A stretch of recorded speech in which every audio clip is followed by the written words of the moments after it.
আসসালামু আলাইকুম রহমতুল্লাহ। আমরা যে এই মুহূর্তে দেখতে পাচ্ছি ঠিক এই যে টুনিপাড়া গ্রামের এই ব্রিজটি কিন্তু করা হয়েছে। তো আমি একজনের কাছে জানতে চাইবো এই ব্রিজটি করায় তিনি খুশি হয়েছেন কিনা। খুশি তো হবি হবে। জিনিসটা ভেঙে গেছে, খুশি হবে না লোক। আচ্ছা। গাড়ি ঘোড়া পার হতে পারতেছিল না, তো হ্যাঁ, বর্তমানে গাড়ি ঘোড়া গুলো পার হতে পারবে। সাইড দাও তাড়াতাড়ি। অসংখ্য ধন্যবাদ। তো সুপ্রিয় দর্শক মন্ডলী, ধন্যবাদ জানাতে চাই উপজেলা প্রশাসনকে। আমি কিছুদিন আগে কিন্তু ভিডিও বানিয়েছিলাম, গত প্রায় 4-5 দিন আগে, যার ফলশ্রুতিতে কিন্তু এই কাজটি দ্রুত সময়ের মধ্যে করা হয়েছে। আমরা যদি দেখাই, এই নিচে কিন্তু ভাঙা ছিল, আর বর্তমানে কিন্তু এটা করা হয়েছে। এরপর দিয়ে কিন্তু আর কিছুদিনের মধ্যেই কাজটি কিন্তু সম্পূর্ণ হলে গাড়িগুলো কিন্তু সহজেই চলতে পারবে।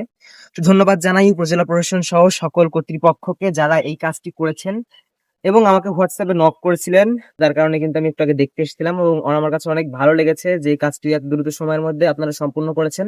ধন্যবাদ সবাইকে। আবারও নতুন কোনো ভিডিওতে দেখা হবে। আর এই ধরনের সামাজিক সমস্যা তুলে ধরতে আমাদের পেজে যোগাযোগ করবেন, অথবা আমার হোয়াটসঅ্যাপ নাম্বার আমি কমেন্ট বক্সে জানিয়ে দিয়ে রাখবো, অবশ্যই যোগাযোগ করতে পারে। ধন্যবাদ। অসংখ্য ধন্যবাদ জানাতে চাই। যে জায়গাটি নিয়ে আমি ভিডিও বানিয়েছিলাম, আলহামদুলিল্লাহ সেই জায়গাটির কাজ কিন্তু তারা সম্পূর্ণ করেছেন।